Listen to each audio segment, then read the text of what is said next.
Let me just get it right.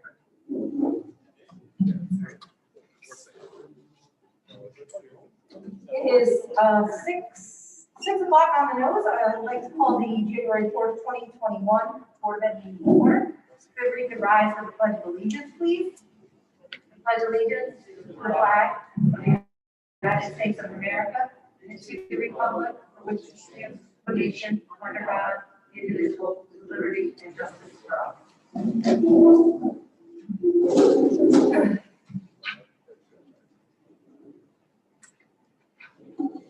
Good evening. Happy New Year, everyone. I'm looking here. Did we get any public comments for email? Okay. Is there anyone present who would like to address the board? For a second time, is there anyone present who would like to address the board? For a third and final time, is there anyone who would like to? Oh, no. No? Okay. For third and final time, is there anyone who would like to address the board? Hearing none, and we have received no email comments to read into public record, I will end public session at 6:02. Next on the agenda, we have administration status of schools.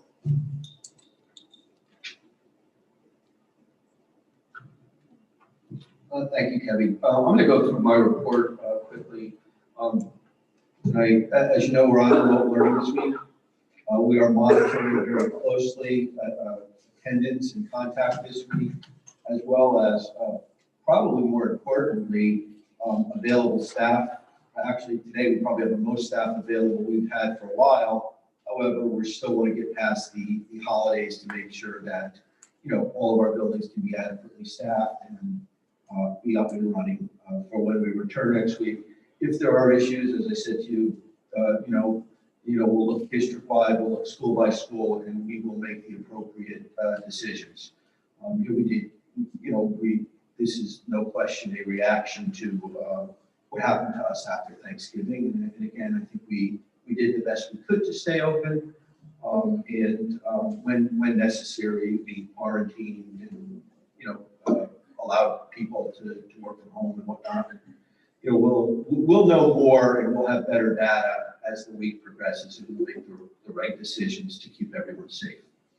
One of the things that you have in front of you tonight, we'll give you a copy of the city health department's newsletter. The important part is on page.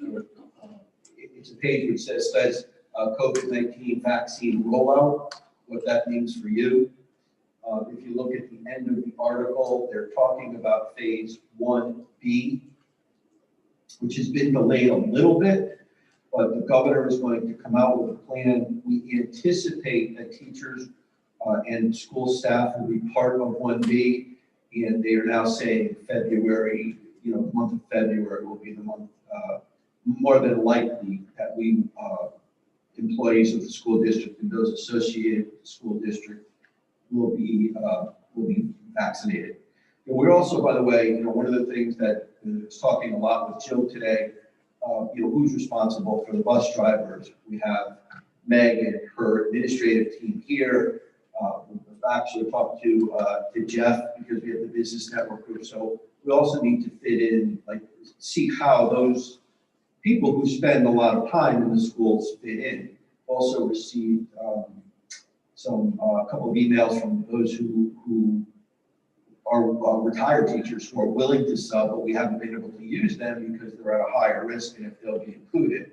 So one of the things that we're spending this week on is prioritizing and making sure that we get the people who need to be vaccinated the most first or higher on the list. Rosa?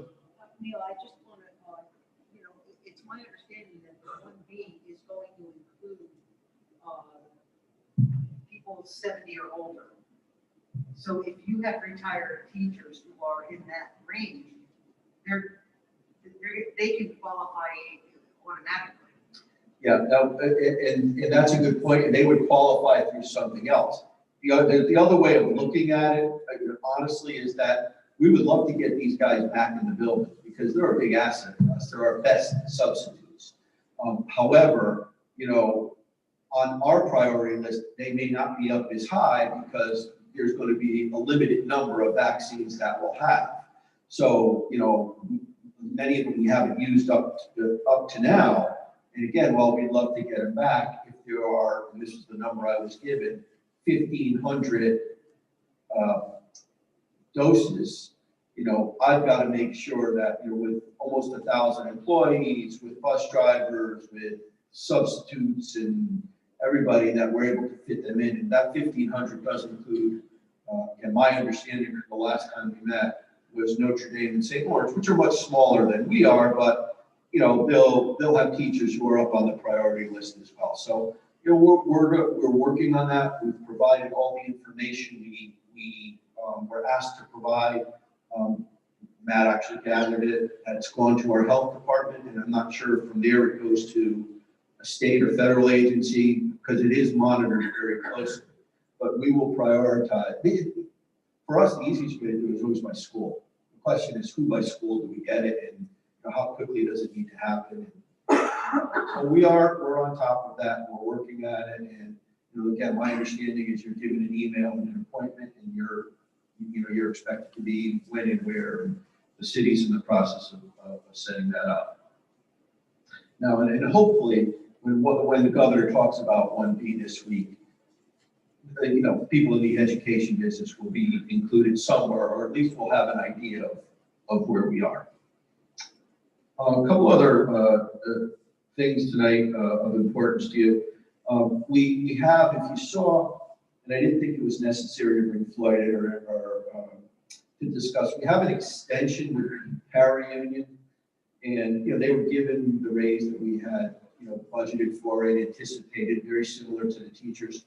But one of the reasons we thought an extension would work best rather than a 2 or 3 year contract, they're very concerned, as are most people, with the health benefit that we offered them, and with the opportunity of possibly moving over to the state partnership plan, we felt like we'd be able to provide them with better information as to costs of plans and what the co-shares may or may not be. So we thought, let's extend the contract for a year. Let's look and see if the state partnership plan is a real possibility, and I think it's going to be. And then, hopefully, at the end of this school year, work out a 2 or 3 year extension. Accurate, right? So that's why you'll only see the 1 year extension, and it's basically because we want to better identify what we're going to be able to offer on the carry next year in the way of benefits. The other thing that we did tonight, we were actually going to give you the budget in your packet this week, but Matt put together an abbreviated budget packet. We're going to hand it out to you tonight, and we're going to put it on the next agenda. So if you have questions in the meantime, we're not asking you to vote, we're asking you to read it through. You will notice, Matt, you pass it out now, the largest increase, which you guys should know, is coming in the form of the raises for the teachers. One of the things that we think will get resolved in the next several weeks, especially when the governor puts out a budget, is what our share of the Alliance grant will be. Because we believe, if we get the increases that we've been getting, and we have talked to some of our state reps and whatnot, and they don't anticipate any less money, but there is, the percentage that we're going to ask for is about 1.6%, which again, the bulk of that are the raises for the teachers. However, if we get the raises we believe we're going to get in the form of the Alliance grant, that should cover it, and this, the city will probably more than likely flat fund us. Let's hope that's the case. There are some other things we'll obviously look at between now and when we pass the budget. The state plan may not save us as much money in the first year, for example, because we've got to pay a run out of the old plan off, but there's a substantial savings down the road.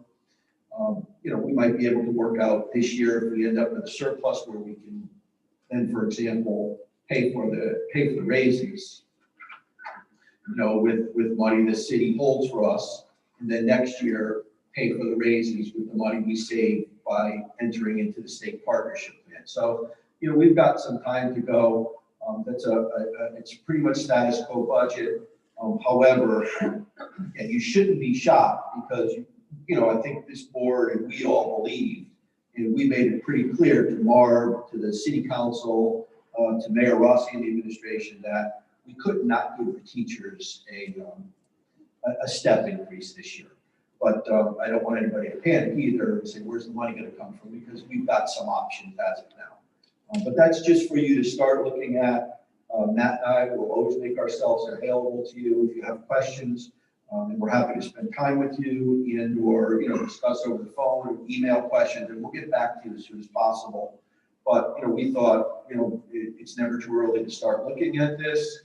And the other reason that we did it is because the finance director, Frank Saplinski, sent us an email, and the capital plan is due on the 18th. So we haven't, normally it's done in reverse order, but we've got to take care of adopting a capital plan tonight. So we'll get that out of the way, we'll get that off to the city. Again, I think there's some good news with our capital plan. First of all, last year was the first year it was funded to the tune of about $600,000 through bonding. The other thing is, you know, from a construction and maintenance way to look at it, COVID wasn't bad because we were able to use some funds to make a lot of improvements. We also received the Alliance grant.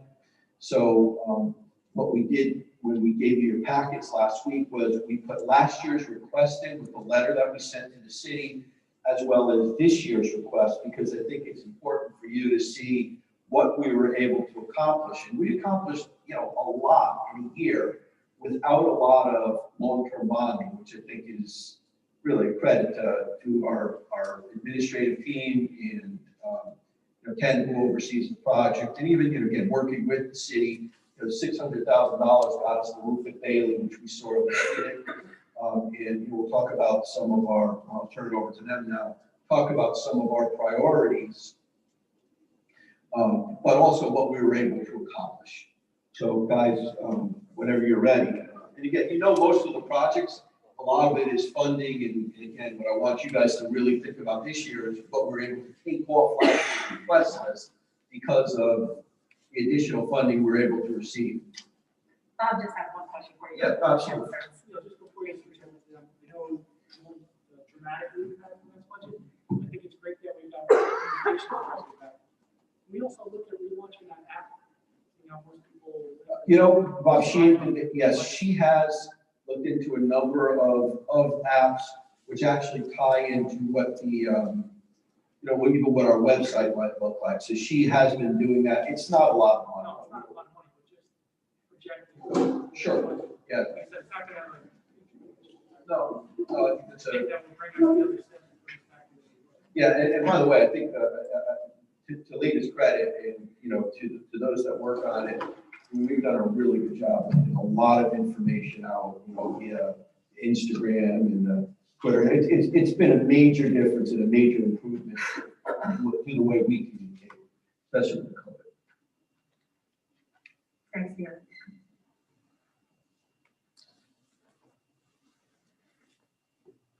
Happy New Year, everyone. Happy New Year.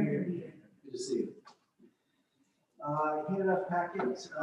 This is a quick report on what Chris, Mike, and myself have been working on.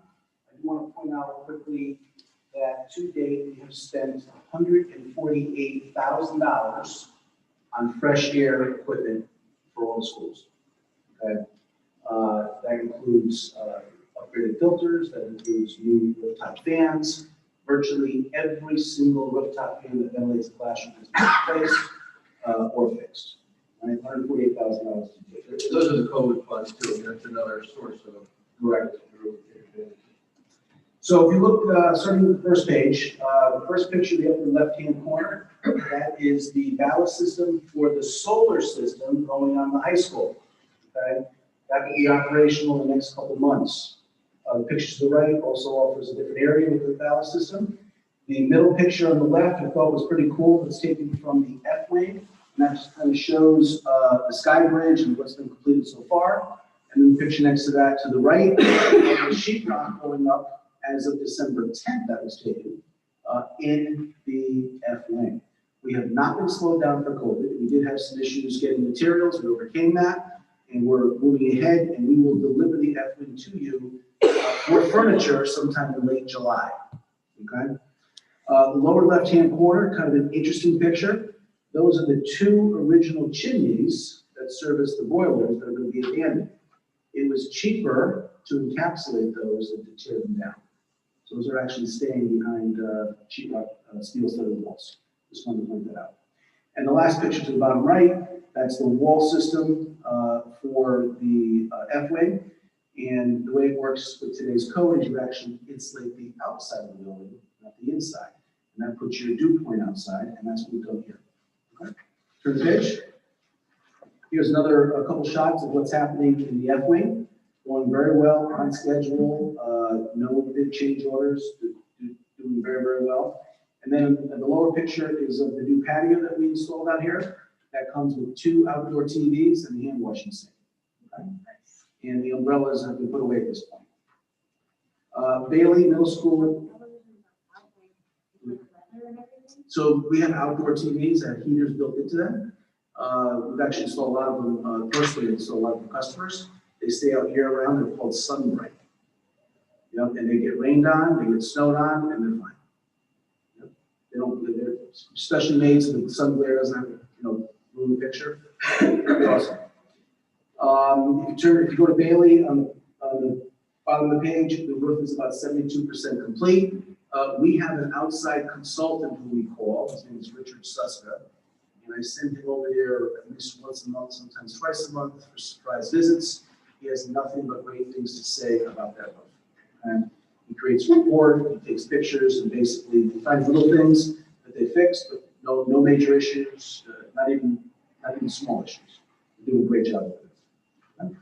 And that project, believe it or not, was budgeted for 1.2 million. I'm sorry, for 2.2 million. It came in at 1.2 million.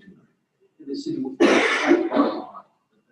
that is bonded money, and the city share went from 600,000 to 270 with the reimbursement.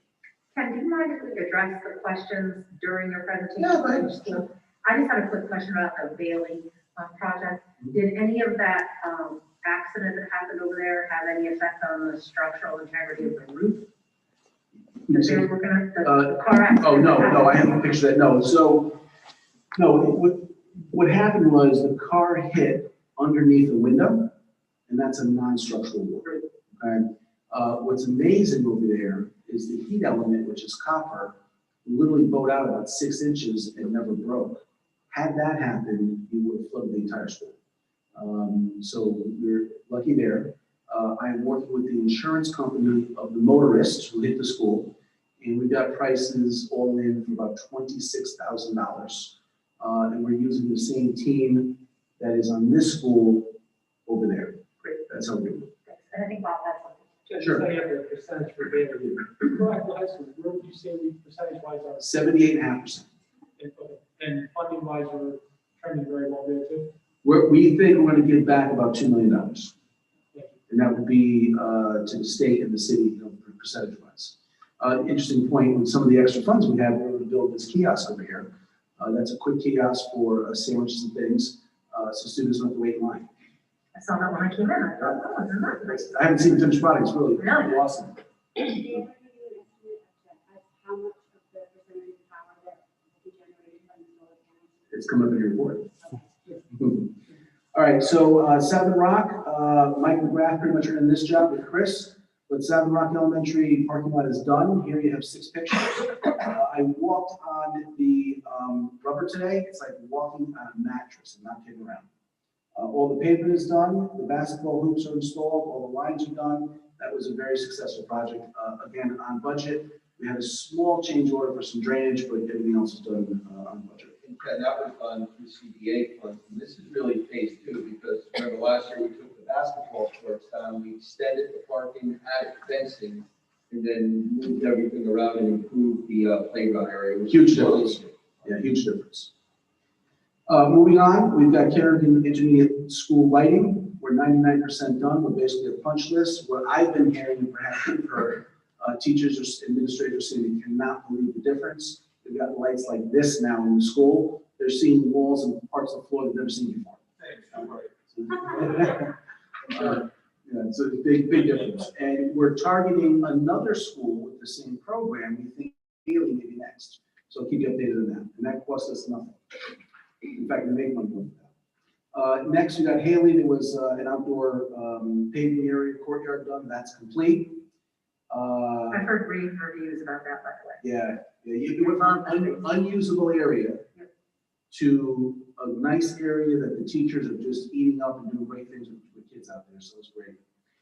Moving on, Washington School, if you haven't heard, we've made the priority list. Now, the governor has asked that that list be limited to 400 million. We made the list, okay? There has never been a case where the list has not been voted on by the legislators, so we were pretty certain that we're in. We made the priority list. They gave us 52,000 and change square feet that we have to work with, and $38 million. Okay, and you'll see the budget in a moment. I forecast the cash flow is going to be required to do that project in the capital budget. Right? Next, I've got the tennis courts, West Haven High School. Here you see the tennis courts absent the nets and the lines. We didn't think it was good to put those up in the winter. So as soon as spring rolls around, that'll go in, and that job will be complete. That went very well also. And again, that's money that was in our capital plan that we had asked the city to bond for. It's now paid for, and it didn't come out of any city funds at all. It was done, I don't know if we did it through code funds or. No, it was the Alliance. No, the Alliance. That's right, yeah, that's our Alliance grant. So, I mean, again, another way to look at it, if these are projects that are done, that we're not going to be bonding for or paying for overtime. Next, we've got Bailey Middle School bathrooms. So the old part of the school has some very efficient bathrooms, old tile. You can't get the odor out. The windows have been blocked up. The fixtures aren't so great. So we have a company called Castle and Blues, which is an architectural firm. They won the bid to redo the bathrooms. They're down there now designing the bathrooms. And in order for us to meet the rules of the Alliance grant on that one, we have to finish by August. We'll meet that. Okay, so that's in design phase. And also, look, when we were there looking at the accident that day, The wall. we looked at possibly extending the cafeteria out or moving the doors, which I think would be a huge difference there. If we can. Yeah, it's kind of interesting. You've got a cafeteria that's too small and it's separated from an oversized hallway that houses lockers and no one uses. You know, a shelving unit. So our plan is to possibly take that wall down. It's not a structural wall, and be able to push the cafeteria out into the wall a little bit. So we'll talk more about that. Water bottles, where we want water bottle fillers for all elementary schools. That's in design phase. That was in the Alliance grant, if I'm not mistaken. Right. Yep. You know, again, it's a lot, but the Alliance are cool because I know we were saying that's a health issue. Yeah, it's kind of split funded, but more so in the Alliance construction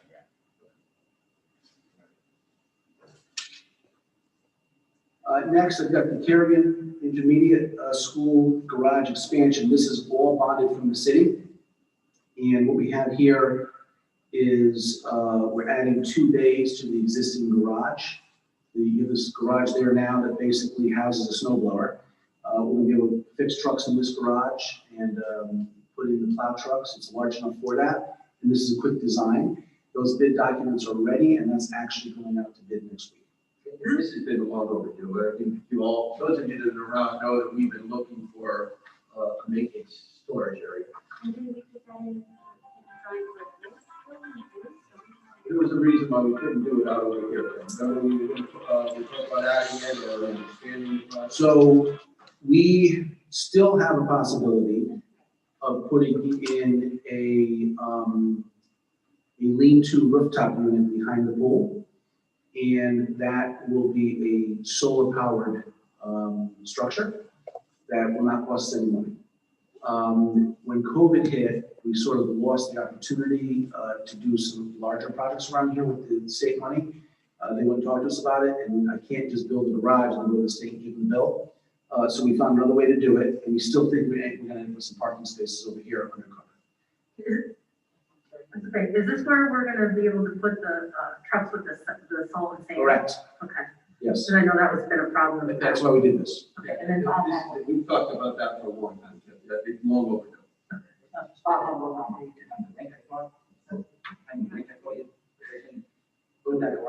I think at one time we talked about to the left where that No room. areas No room, Jim.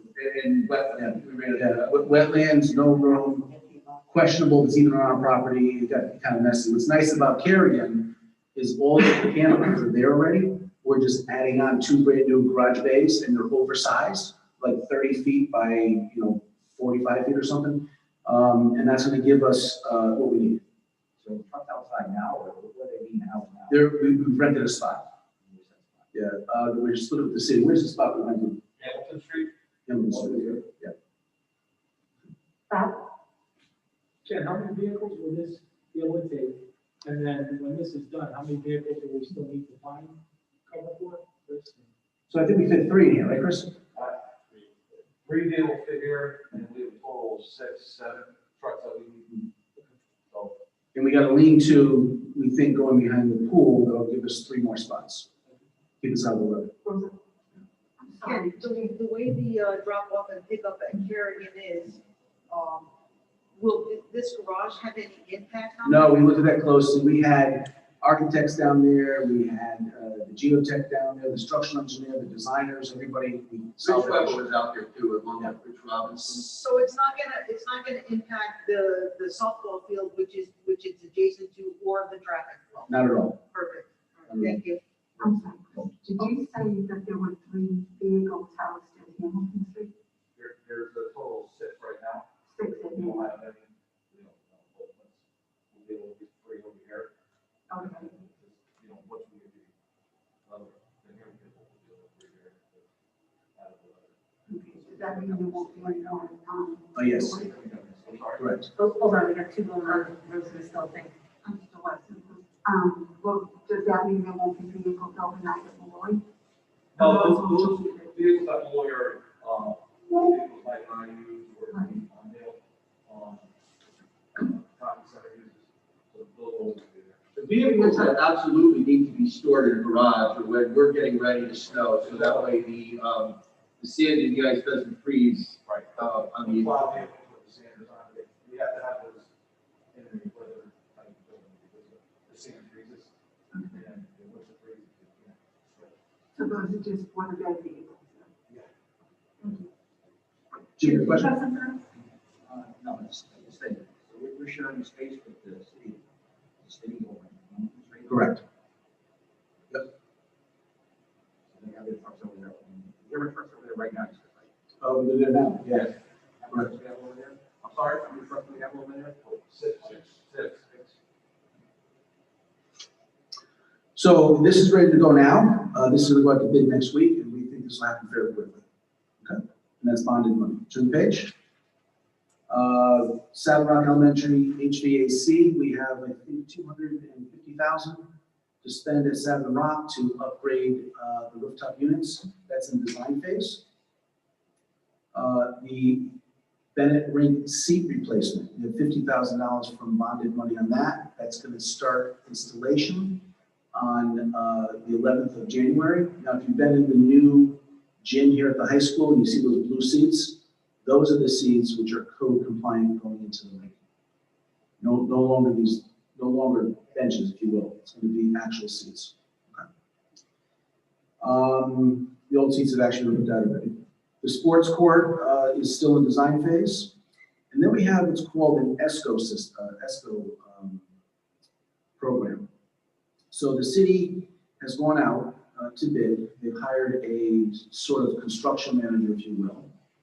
And those people have put together an RFP, it's about 32 pages, and they sent it out.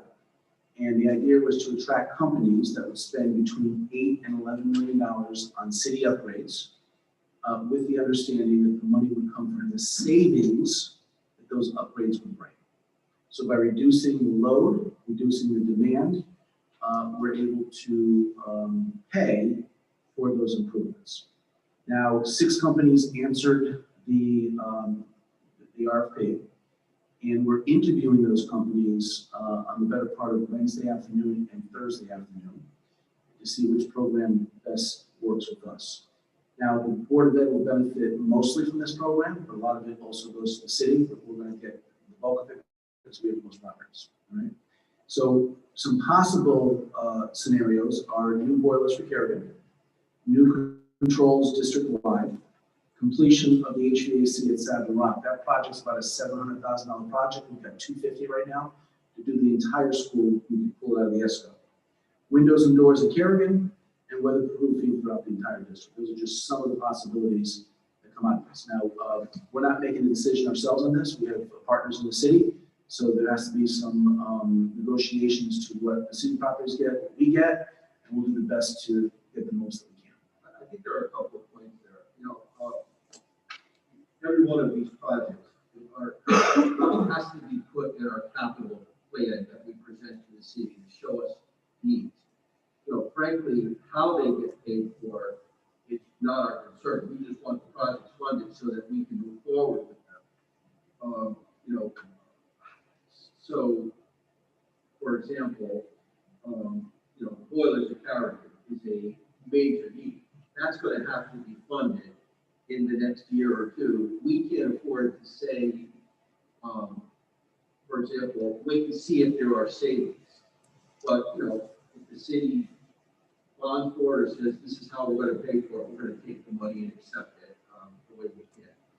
But part of what happens around here is if you add up all the money that we have spent putting Band-Aids on the Kerrigan boilers, it would have been less expensive to put new boilers in 5 years ago.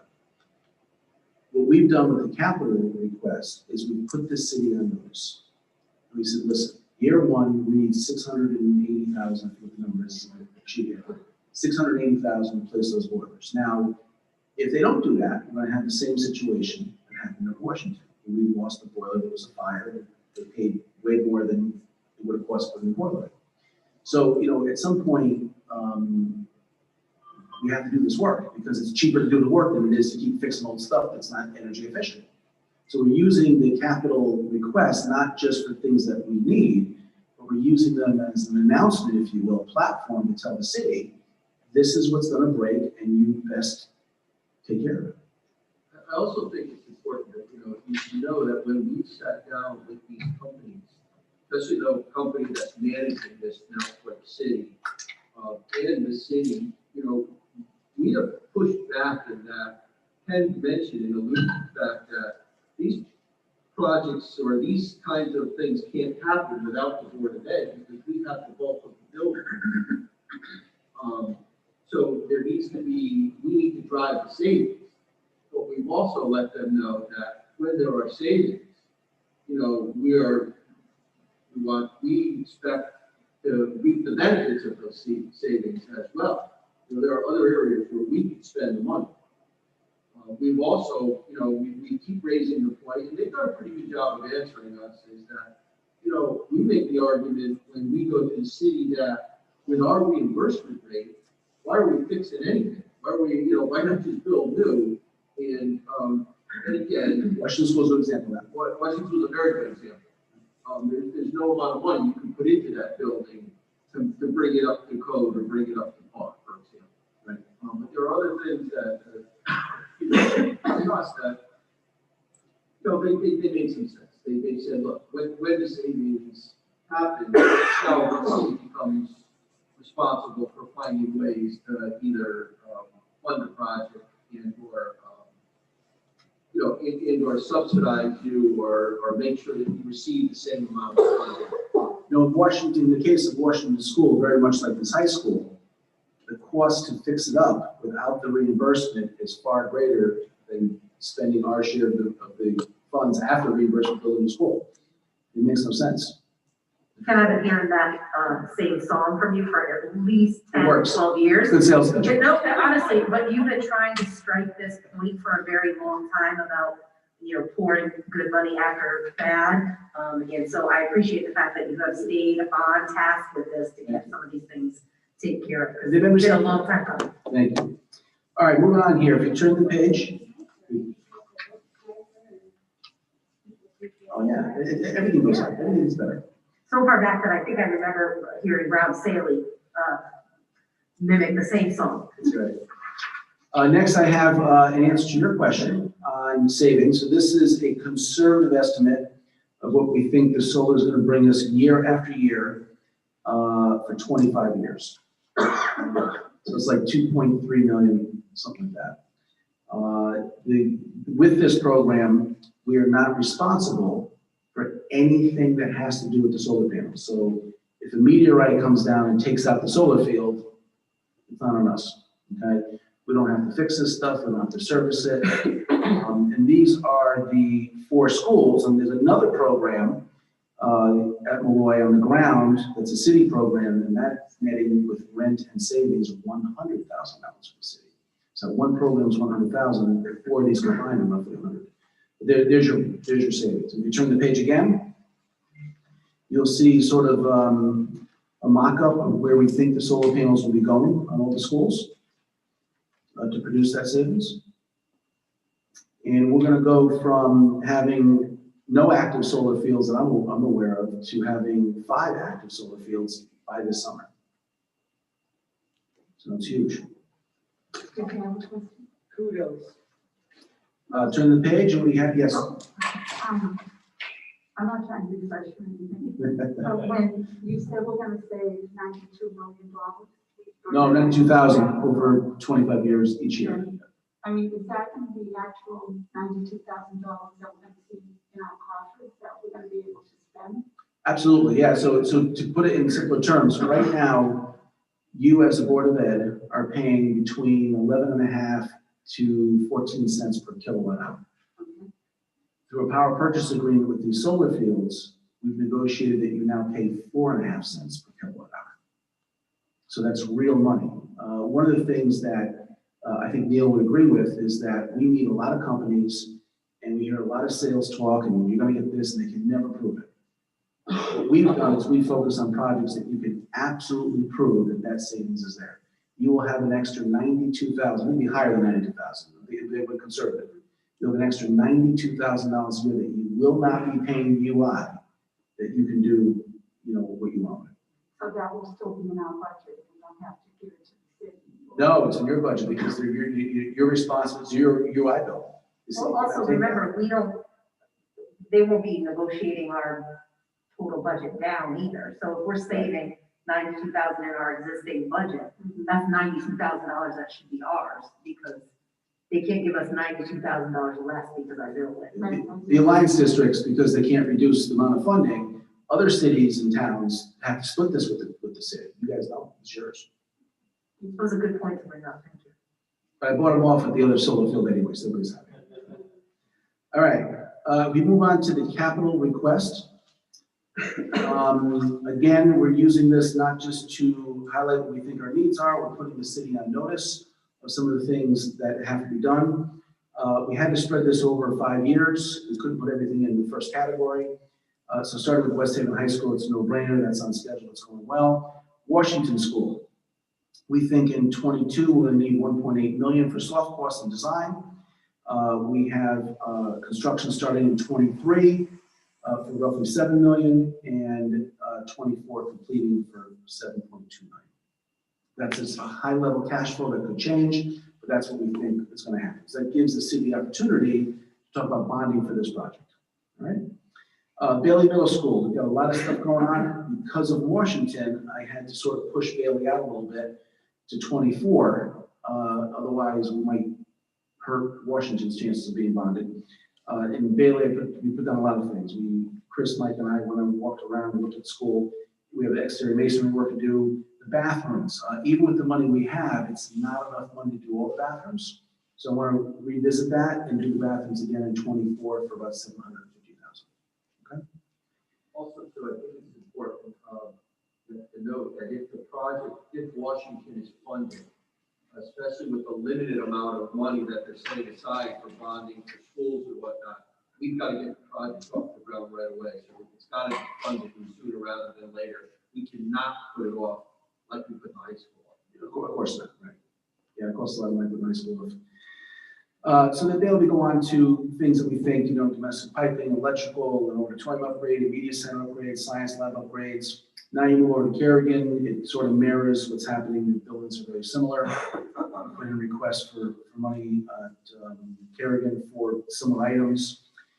District-wide, for years, no one's talked about wire that's got to be replaced, pipe that's got to be, it just sort of happens on emergency. Chris, you want some domestic piping business? Your basic plumbing, your water, portable drinking water, stuff like that. It's not heating pipe, it's not heating pipe, yeah. Well, it's your drinking water.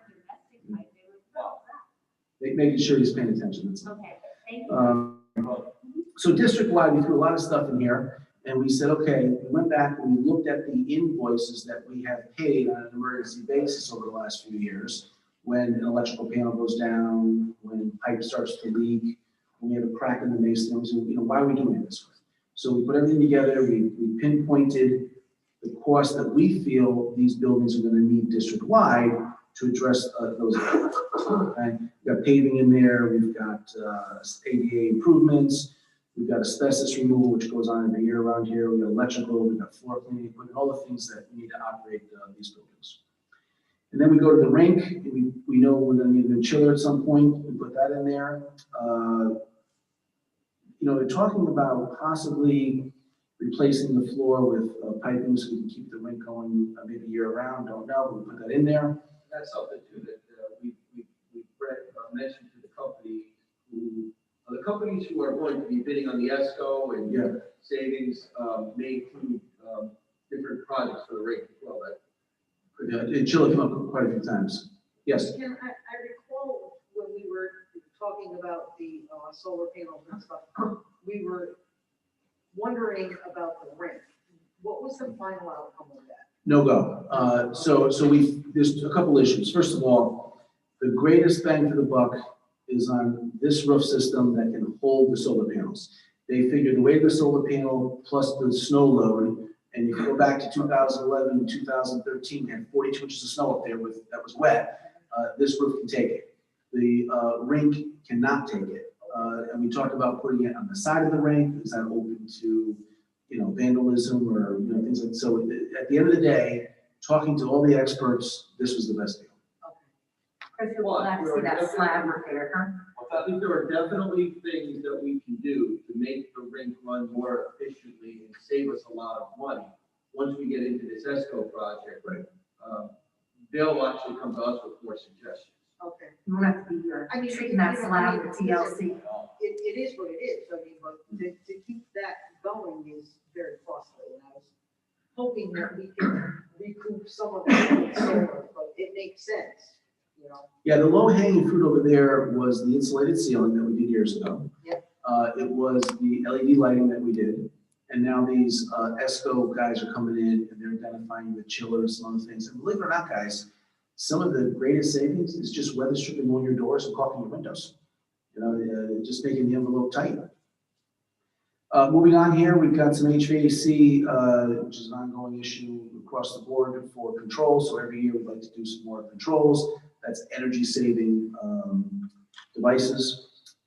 Ken Strong Stadium, we talked about possibly doing work in the snack stand, if you will. Field lighting replacement, turf replacement, that's coming up. We think we're gonna hit that in 23. So, these turfs last about 10 years. That turf has been through Irene, has been through Sandy, has been through a contractor that went out of business, and we've been able to negotiate through a lawsuit, by the way, fixing that turf. But it's getting to a point now that we can start looking at it. And this time, we don't want to mess around with the track, we want to replace the track as well. Track is the original track, when they first put artificial turf in 30 years ago. Track is a strong word, but it's there. So we're looking at 1.2 million of bonded money for that.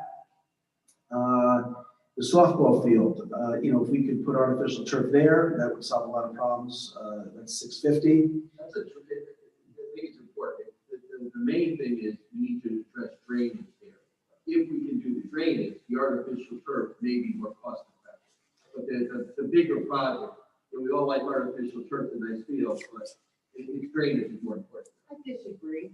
Well, I listen, you know me, I'll put, I disagree as a softball player. I don't know, I think I've seen some ducks making their home on that field on some days. believe it or not, Joe's the softball coach, he prefers the real turf in the infield or the dirt infield and grass in the outfield. Now, they have those new infields where that look like Grass in the outfield, They're grass. they're pretty cool, but again, we're not that far. And I think, again, if we can address the drainage and we can get the curb done, that would be terrific. All right, we'll talk about that later. So we've got the city convinced finally after the Bailey fiasco that you cannot wait for a roof to leak, shut down your cafeteria, and then talk about doing the roof. In order to benefit from the reimbursement, you've got to do this thing, 6 months in advance. And the city understands that now. It cost them about $100 grand. It was a expensive lesson. So with that, we've got Savin Rock scheduled for 22 to start looking at that, replacing that roof. And then further down the page, I've got Pagels and McCrill coming in 26, okay, for new roofing. And then we've got Kerrigan and Bailey window and door replacement. So we think some of that may come in from the ESCO. If it doesn't, you've got to go back to the state for reimbursement. Those are reimbursable projects. Part of the problem the ESCO is having is they have to realize, $11 million in savings over 20 years, so it doesn't cost us a dime for their work. But at the same time, they can't cost us our state reimbursement. If you get funds from any other source when doing the state reimbursable job, the state takes the funds first, not the city. So right now, Bailey and Kerrigan window and door replacements in the gray area because it may be more beneficial for us financially to go to the state versus the ESCOs. That's what we're looking at, right? And that's basically what I have for you guys tonight. If you have any questions, I'll be happy to answer. I just think it's been, with Chantel, with Chris and Mike, we had a really good year of getting a lot of things in water, and we're able to do some nice projects that kids are going to be able to benefit from, not only on this campus, but around the district. And again, from that perspective, COVID wasn't all bad. We were able to do some work, we received some extra funds, and it's going to put us in good shape. The projects that we did are going to last for years to come, which is really nice. They're all capital projects. Most of them cost us nothing, and they all benefit the kids directly. And honestly, if we could have only done the cleaning of all the heating elements and the HVAC stuff that was done, that would have been a win. Never mind all of these other amazing things. A lot of projects. And again, those were issues that, should have been addressed pre-COVID, but COVID brought those things front and center. Yep. Good question? Yes, quick question. Sure. The front page, lower left-hand corner, you about the boilers, they're going to stay there. Those are the two chimneys, yeah, it's above the boiler room? There's no problem with asbestos like that. No, actually, they tested for asbestos, it's clean, there's no asbestos in the school. The problem is that taking those chimneys down would eat up a lot of our funds, and it's not space we need, so they're just gonna box them in. Yeah. That was decided a long time ago, actually.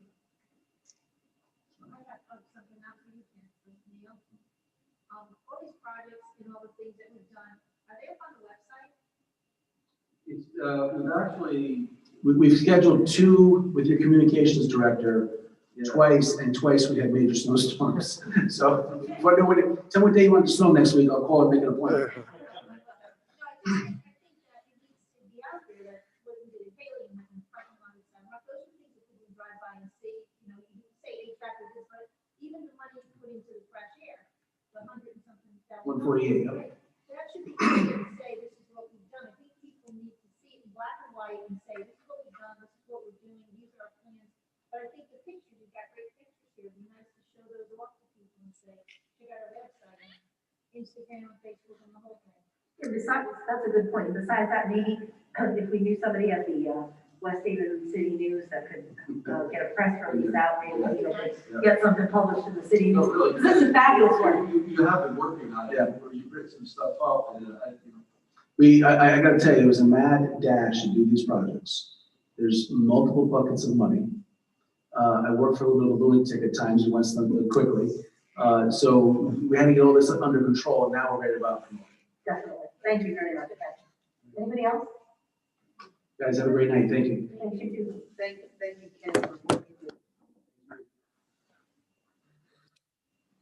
All right, we do not have student reps tonight, so we'll skip over those. Do we have any comments from the board? I'll start with Jim. Do you have anything else? Just, about the situation for next week, the new members are going higher and higher, and, I'm not sure. I'm just guessing that it probably might even go higher as we speak, mid 5, 5.5 to 9% positive testing. What are your plans like for next week as far as going back to school and how did that get? Well, but right now, the plan is to go back. However, we are carefully monitoring. In fact, Marissa sent out a survey to all of our schools to see who has staff members who are quarantined. I mean, that's the key. Are we able to open the building? We have not seen, as I've mentioned to you, the transmission in the building. It's having available staff. Is there a chance that over the course of the week, people could quarantine, the percentage could go up? The answer is yes, but I think right now, we're taking and we're tracking and monitoring the numbers literally on a daily basis. So, we'll make a decision as we get closer to the end of the week.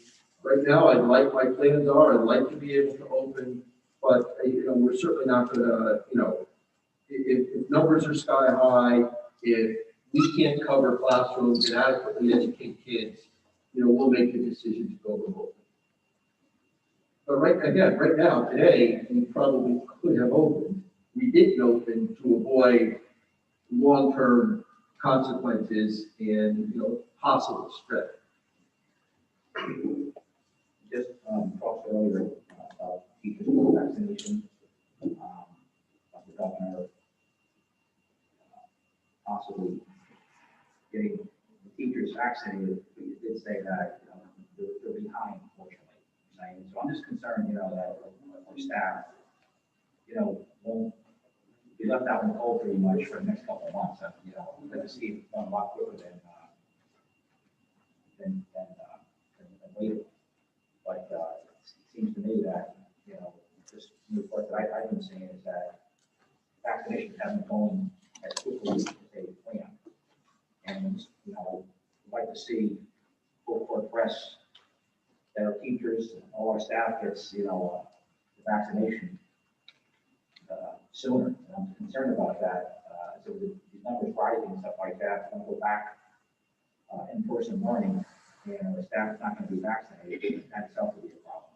So that's a comment. I don't know what your thoughts are, but I just feel I've been saying this from day one that the safety of our students and staff is paramount than everything else, and that's my concern about going forward with in-person learning down the road. Jim, we've had this conversation both during meetings and conversations. Safety is most paramount.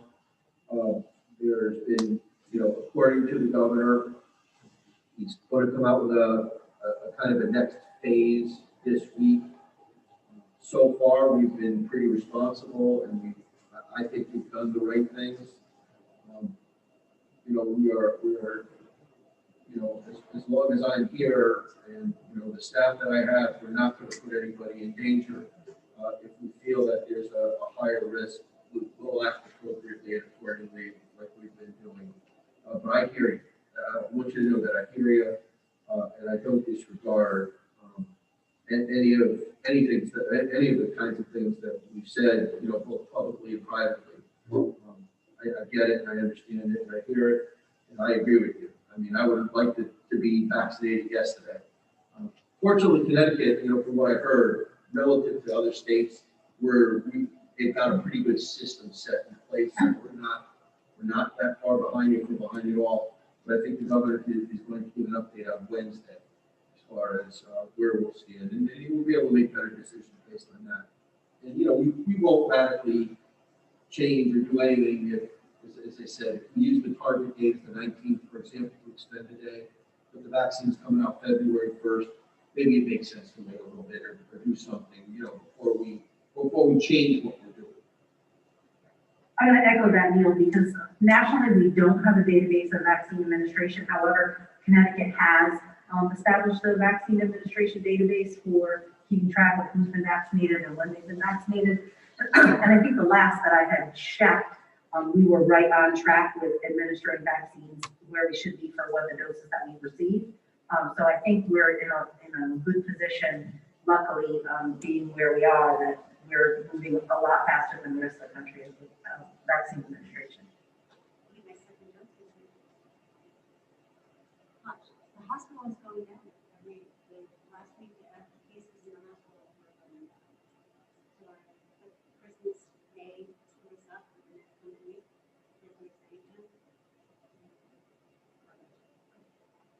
I believe better off treatment right now as we look back at last March. I think at this point, the surge is coming. The question about the numbers aren't lying. I'm saying the numbers are what they are. That just bothers me. As you said, just giving a voice and about our staff. I just want to make sure that we're safe and protected. So I know we never put our staff in harm's way. Don't take it the wrong way. But Not only listening, those are my concerns. I told you I respect your opinion, and I hear you, and I listen carefully, and with all of this in consideration. Okay. Because that's the thing on smoothly at the hospital. So, we'll be the guinea pigs for you guys. We'll smooth out all the problems. Hopefully it'll be sooner than later, at the end of January rather than February.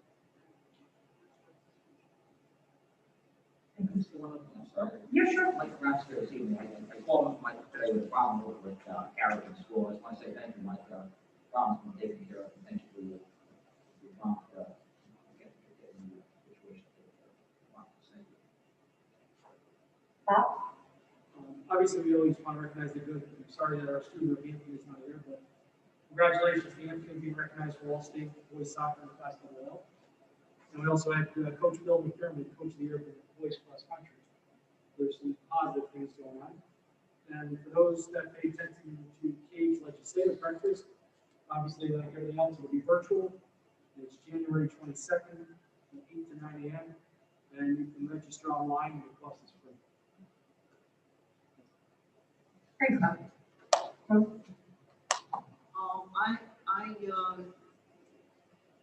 I just want to say kudos to the high school.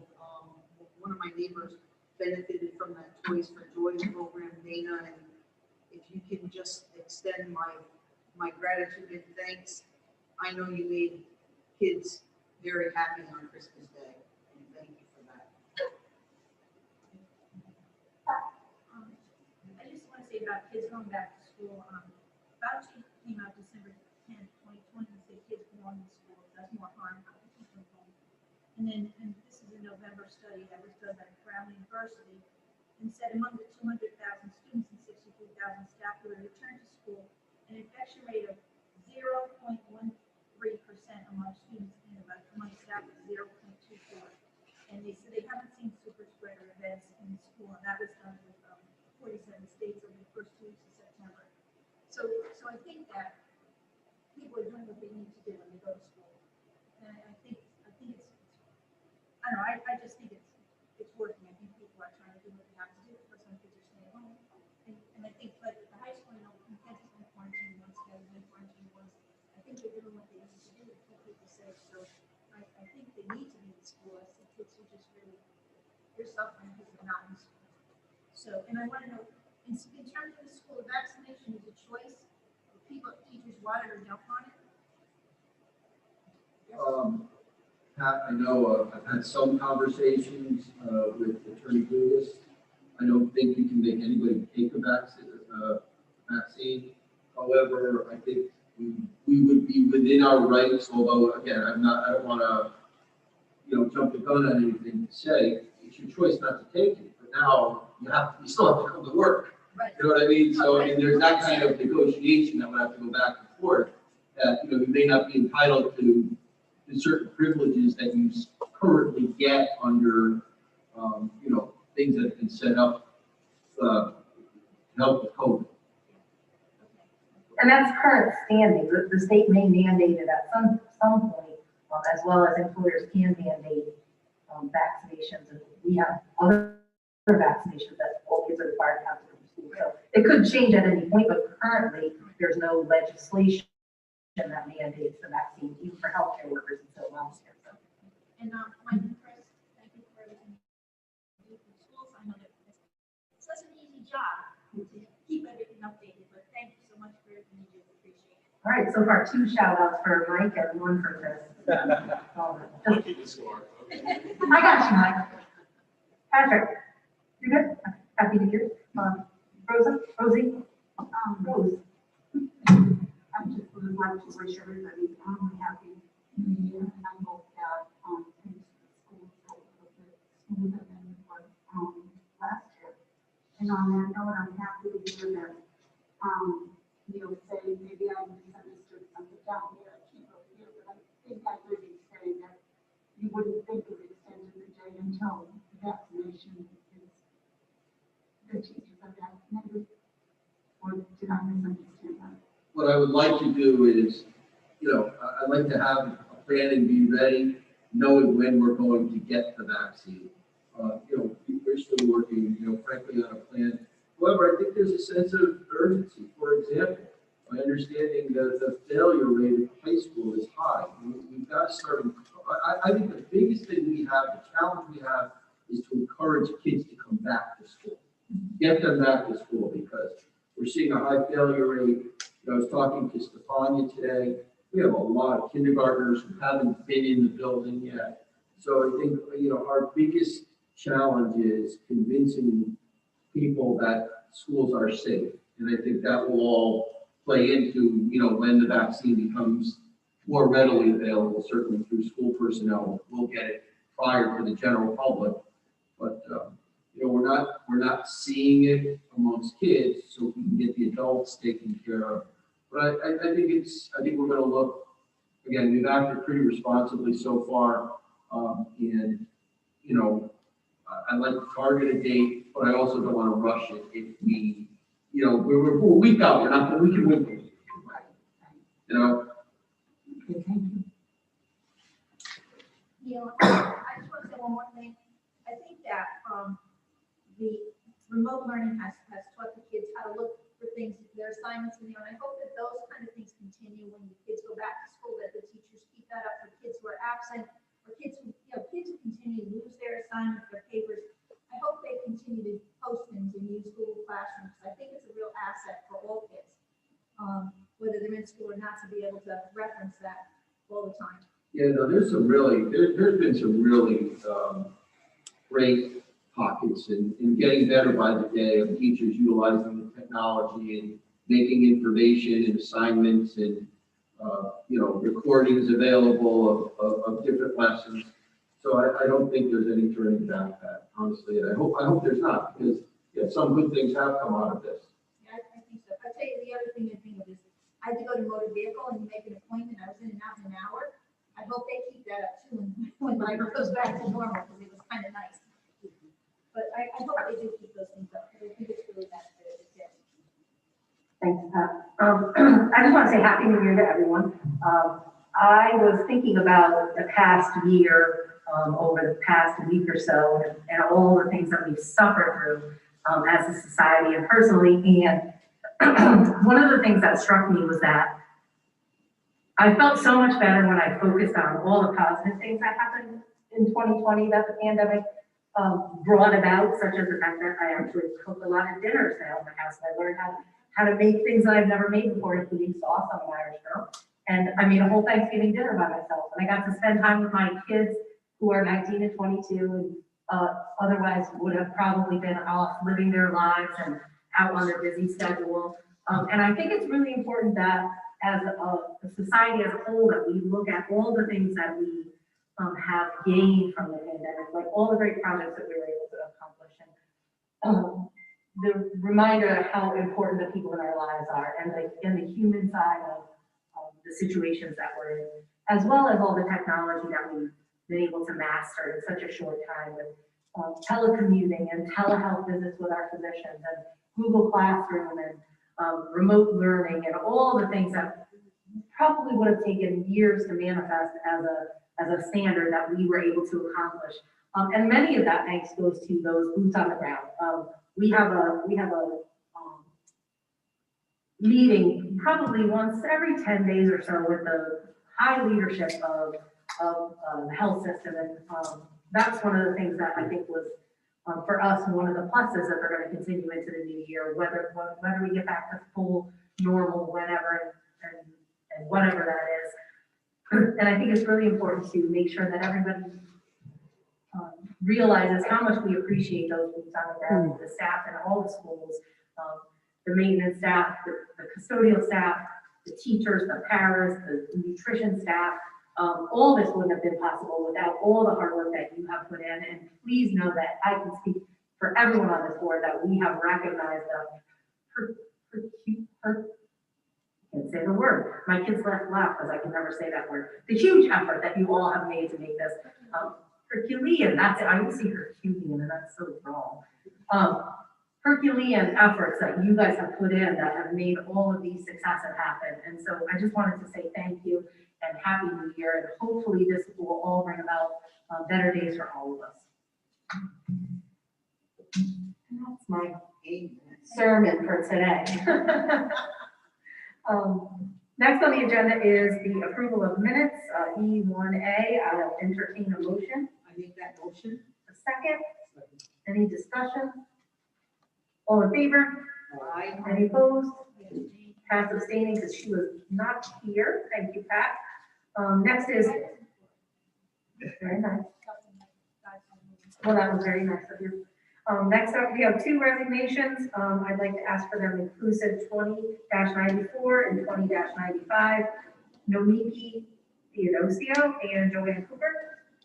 I would like to make a motion to accept the resignations. Thank you. A second. Any discussion? All in favor? Aye. I'm sure no one's opposed. I'd just like to thank both of them for their years of service. I'm sure that I know my daughter had Mrs. Cooper. And she will be sorely missed, as well as Mrs. Theodosio. New business. 20-96 is the extension of the West Haven Board of Education and West Haven Federation of Paraprofessionals, AFT Local 2262 contract extension. I'd like to make a motion for that to be approved. I would like to make that motion. Thanks, I want to entertain a motion. You can make it. I can. Second. Any discussion? Yes, Rose.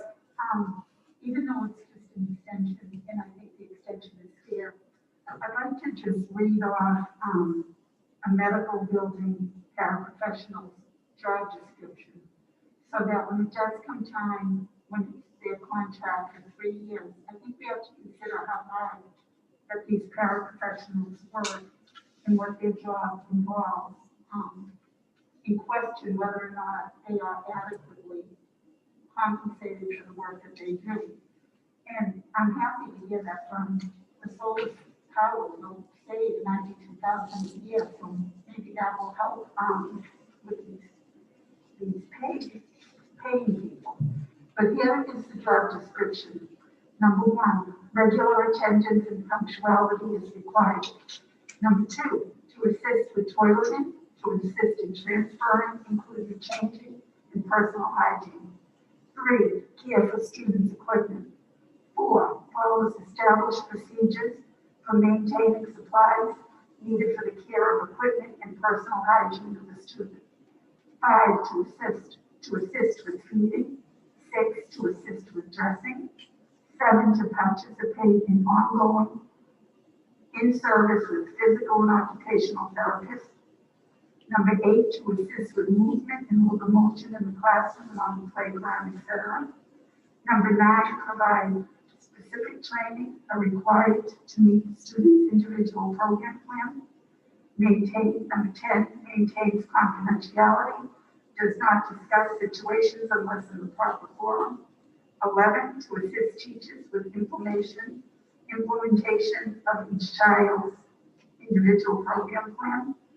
12, to assist in the preparation of teaching materials. 13, to assist with the maintenance of records of children's progress, program goals, and other records related to the structure and organization of classes. 14, to assist in general bookkeeping duties and maintaining the room, materials, and supplies. For example, cleanup of room, returning supplies to storage, etc. 15, to participate in team meetings and conferences when appropriate. 16, to assist in parent conferences or training sessions, meetings when appropriate. 17, to assist in modifying activities in order to meet the individual needs of children.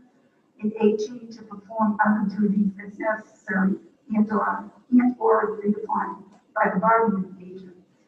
I think it's important to note that over the years, the job of a paraprofessional has really changed. I think if you go back like 40 years ago, it was a mother's job. It was perfect for a mother. She worked the same hours as her kid. But as the needs of students have changed, the responsibilities for the parents have changed also. And I really think we need to keep this in mind when we go forward with the next contract. Thank you. Thank you, Rose. Anything else?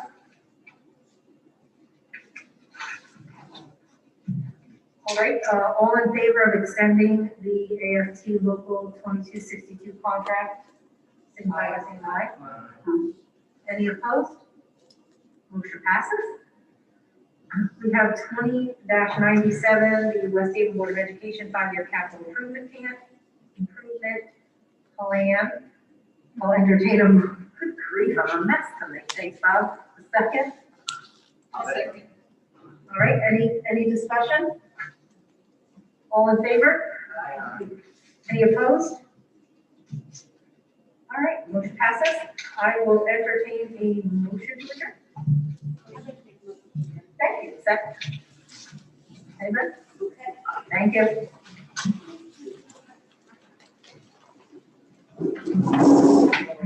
There's some paper clips.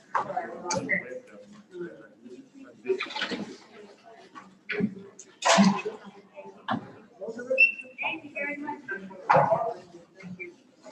That's all right. I'm prepared. Good night. Good night.